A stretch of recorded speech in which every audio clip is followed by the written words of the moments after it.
Salut tout le monde, très urgent et très bonne nouvelle. Aujourd'hui, lundi 25 novembre 2024. La première bonne nouvelle aujourd'hui, la France vient d'être humiliée en Ukraine. Beaucoup de soldats français viennent d'être neutralisés par l'armée russe. Je vais vous montrer la vidéo. Hey, le temps vient de donner raison au Niger. L'Union européenne et la France viennent d'être humiliées au Niger. Deux grandes humiliations pour la France et l'Union européenne. Mes frères et sœurs, les nouvelles d'aujourd'hui sont impeccables. Que Dieu bénisse le Niger, que Dieu bénisse le Burkina Faso, que Dieu bénisse le Mali et vive l'AES. Inch'Allah, l'AES va avancer.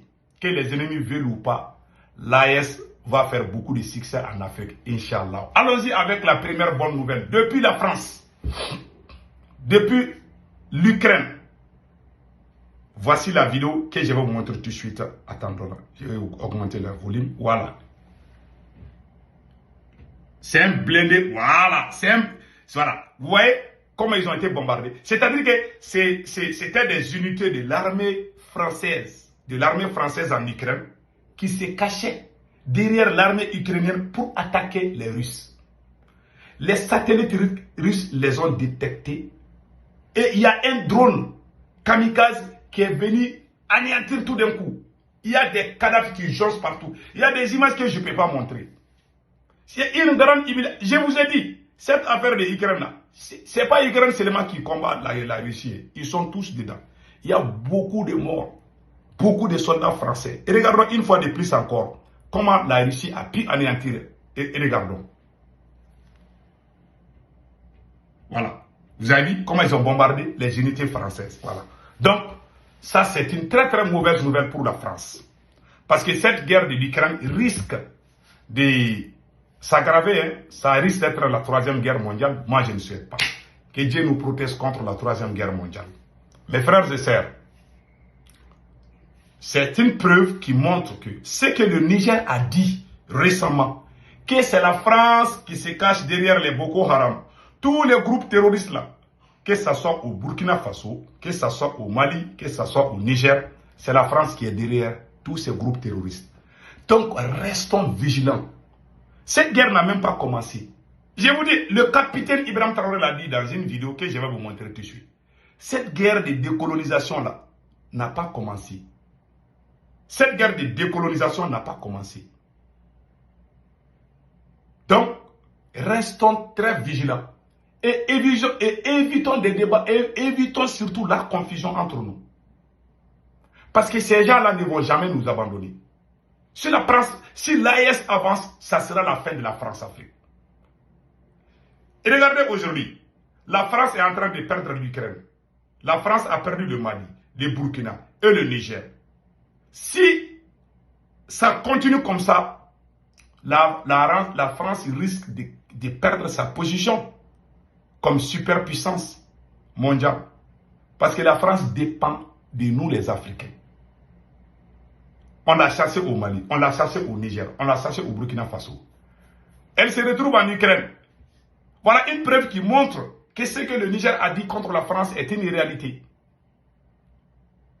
Comment les soldats français puissent aller en Ukraine pour essayer de combattre la Russie?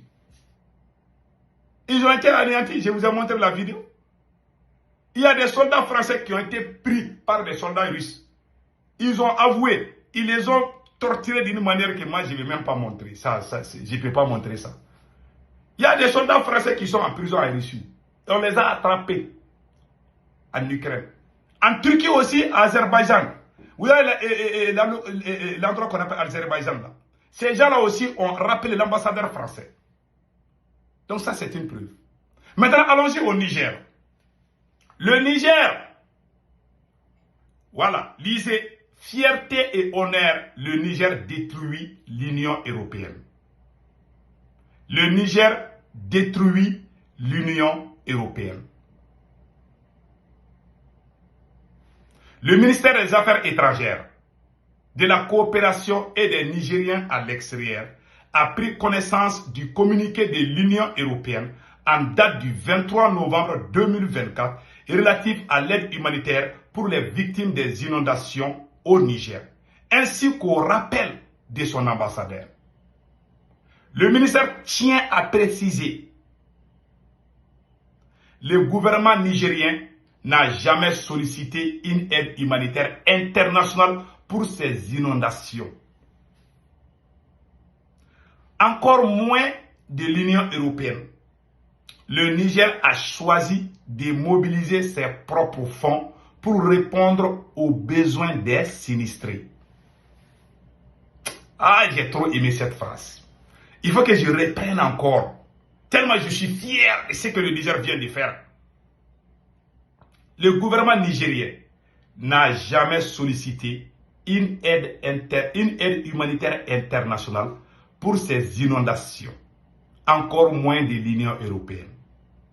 Le Niger a choisi de mobiliser ses propres fonds pour répondre aux besoins des sinistrés. Violation des usages diplomatiques. L'annonce de cette aide de l'Union européenne a été rendue publique avant même que les autorités nigériennes ne soient officiellement informées. De plus, l'acheminement des fonds s'est fait directement via des ONG choisies de manière unilatérale et opaque, en contournant le ministère des Affaires étrangères, l'interlocuteur exclusif pour ce type d'intervention. Donc, non seulement le Niger n'a pas demandé l'aide internationale, plus particulièrement de l'Union européenne, cette fameuse Union européenne a décidé d'aider les sinistrés, mais sans pourtant passer par les autorités du Niger. C'est comme moi, je suis chef de famille, j'ai mes enfants. Toi, tu veux venir aider mes enfants, mais tu ne veux pas passer par moi-même. Ça, c'est un manque de respect. Ouais. Pourquoi ils ont choisi de faire ça? Ça, ce n'est pas pour aider les sinistrés. Ils veulent aider les opposants, les apatrides qui sont cachés au Niger là. C'est pour déstabiliser. Ce n'est pas une aide humanitaire de faites beaucoup attention. Et ces ONG là, ce sont ces ONG là qui financent les terroristes la plupart du temps. Donc, pour bien aider les terroristes, pour bien aider à déstabiliser le Niger, alors il faut faire semblant d'aider le Niger. Alors, l'Union européenne a envoyé 1 milliard, 2 milliards. Je vous jure, c'est plus que 20 milliards. C'est des grosses sommes qu'ils vont envoyer. Le chiffre qu'ils montrent là est inférieur des chiffres qu'ils vont avancer. Parce qu'ils veulent aider les terroristes. Ils sont en train d'aider les Boko Haram. Donc, ils vont faire semblant. C'est comme s'ils sont en train d'aider. Donc, quand l'argent va venir, quand ils vont envoyer l'argent là-bas, là, ces ONG aussi vont prendre contact avec les terroristes. Et puis, ils vont commencer à déstabiliser le Niger. Pourquoi, si vous voulez aider quelqu'un, pourquoi tu ne peux pas lui donner l'argent lui-même? C'est lui qui connaît son problème. Toi, tu viens chez lui, tu veux l'aider, mais tu ne veux pas lui donner l'argent. Tu veux donner aux ONG que vous-même vous avez choisi. Et tout le monde connaît vos intentions. Vous pensez que nous sommes bêtes? On ne va jamais accepter ça. Ça ne marchera pas. Voilà. Il faut que ce côté soit clair. Donc moi, je tire mes chapeaux aux autorités du Niger. Ils ont fait un très bon travail. Ils disent qu'on n'a pas besoin de votre aide. Ah, quelqu'un, on ne t'a pas demandé de venir nous aider. Tu es venu nous aider, mais tu ne veux pas que moi-même, je sois impliqué dedans. Je suis chef de ma famille. Tu veux aider mes enfants, mais tu veux donner l'argent à quelqu'un d'autre qui est contre moi pour venir m'aider. Tout le monde sait que ces ONG-là sont là pour aider les terroristes. Maintenant, allons-y. Rappel de l'ambassadeur de l'Union européenne. Après plusieurs mises en garde, restées sans effet, le gouvernement nigérien a demandé le rappel de l'ambassadeur de l'Union européenne, M. Salvador Pinto da França, en raison d'un comportement irrespectueux envers les autorités nigériennes. Contrairement aux insinuations, cette initiative émane du Niger et non de l'Union européenne. Vous avez vu? Dja, c'est le Niger même qui a chassé l'ambassadeur. Ils sont en train de faire ce comme si, oui, l'Union européenne a rappelé son ambassadeur. C'est le Niger qui a chassé l'ambassadeur. Parce qu'il ne respecte pas.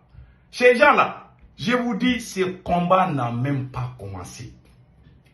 Ces gens, ils ne vont jamais nous lâcher. Ce combat va durer plus de 100 ans. Je vous dis ça aujourd'hui. Notez bien.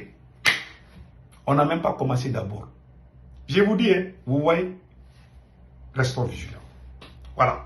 Maintenant, le ministère réaffirme, voilà, l'engagement du Niger à entretenir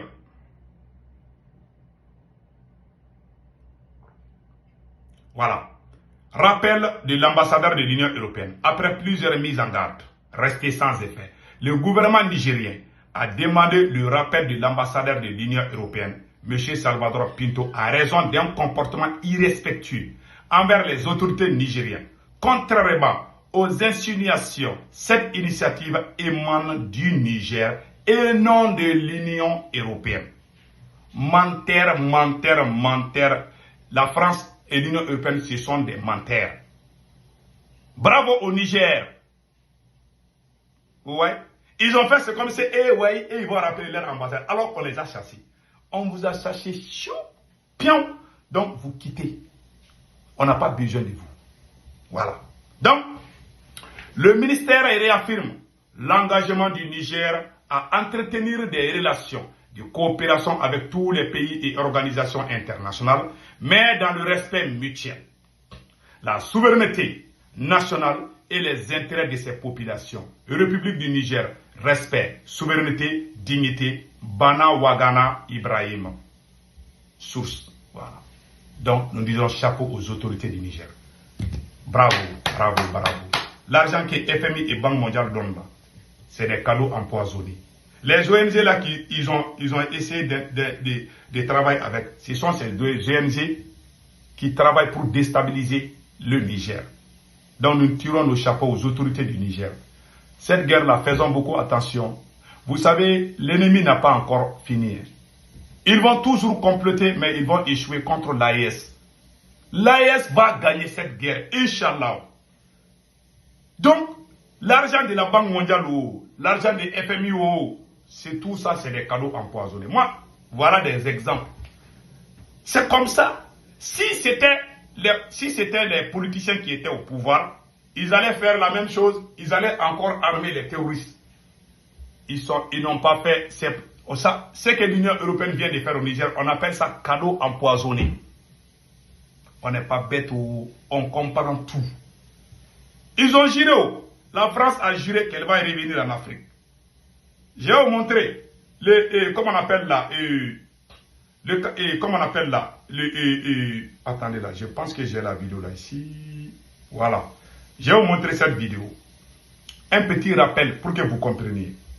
Notre destin commun à nous, Européens, c'est la Méditerranée et l'Afrique, où notre destin se joue. Et donc nous avons en permanence essayé, nous Français, d'entraîner les Européens dans cette prise de conscience de la nécessité d'agir collectivement en Afrique et en Méditerranée. Et je suis absolument désolé de voir l'échec de nos engagements au Sahel. Et je pense que de toute façon, nous aurons à nous reposer la question. Parce que nous ne pouvons pas imaginer avoir à nos portes un continent entier qui est en train de s'enfoncer dans la destruction des appareils de gouvernement et des États, s'enfonce dans une forme de chaos, de guerre civile dans beaucoup de pays et de plus en plus de pays. Voilà. Dans les difficultés qui sont liées aux évolutions climatiques, qui sont encore plus dramatiques sur des populations vulnérables comme les populations africaines. En plus, un continent qui va connaître une explosion démographique comme aucun continent n'en a jamais connu. Et donc imaginez que ça se passe là, dans les 10-20 ans qui viennent, et que ça n'aura pas de conséquences sur l'Europe, parce que nous vivons dans une sorte de bulle protégée par je ne sais quoi d'ailleurs.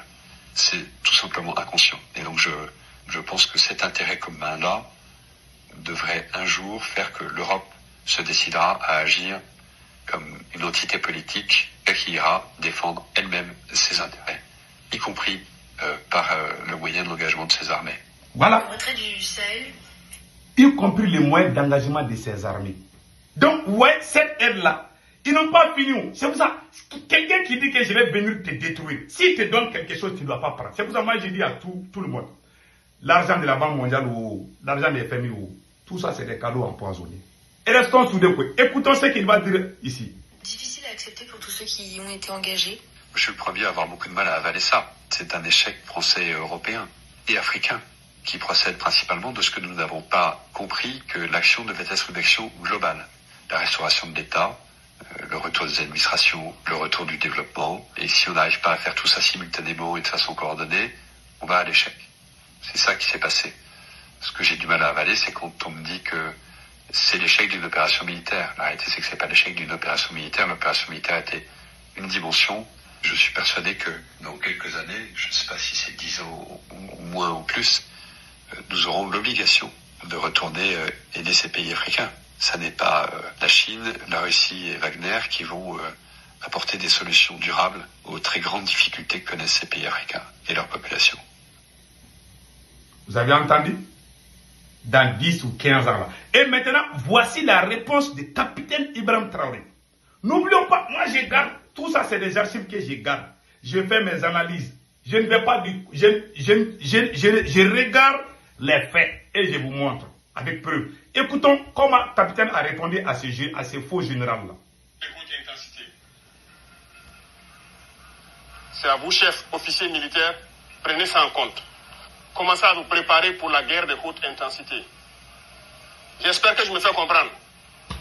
Ce n'est pas uniquement du terrorisme. Ouvrez l'œil. C'est beaucoup plus que ça. C'est une guerre de décolonisation. Et vous avez dû entendre ces derniers jours certains généraux ailleurs qui ont fait comprendre que s'il faille qu'ils viennent avec leurs armées nous recoloniser, il faut qu'ils viennent. Eh bien, préparez-vous à la guerre de haute intensité.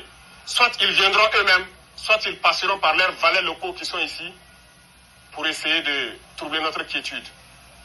Donc quiconque, je dis bien quiconque, que ce soit le terrorisme ou toute autre armée qui doit venir troubler notre quiétude, nous devons nous préparer à les accueillir sur de long terme et intensement. Voilà pourquoi je vous dis, préparez-vous à la guerre de haute intensité.